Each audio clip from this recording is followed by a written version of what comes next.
ఏదే అందరూ ఆడే విన్ అయ్యాడు. రోజుతో ఆడినప్పుడు కూడా ఈడే విన్ అయిపోతుంటే ఏట నువ్వు కావాలని ఓడిపోతున్నావా అన్నావు మా అమ్మ నేనే. ఇందులో కావాలని ఓడిపోవడాలు ఉండవు, అంతా అది ఎగుడులో ఉంటది. ఆడే విన్ ఎక్కువ సిక్స్లు పడింది నాకే.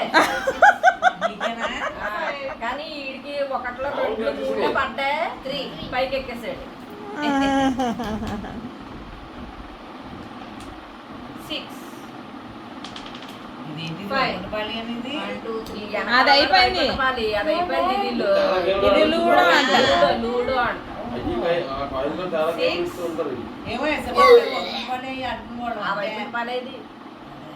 ఎంత పెద్ద పేపర్ తెచ్చేవారు కదా పైపెట్టుకోవాలి అంటే. అయ్యా తర్వాత వానగుంటలని శ్రావణి ఇది అయిపో వస్తుంది అనేటప్పుడు చెప్పే మళ్ళీ తెస్తానప్పుడు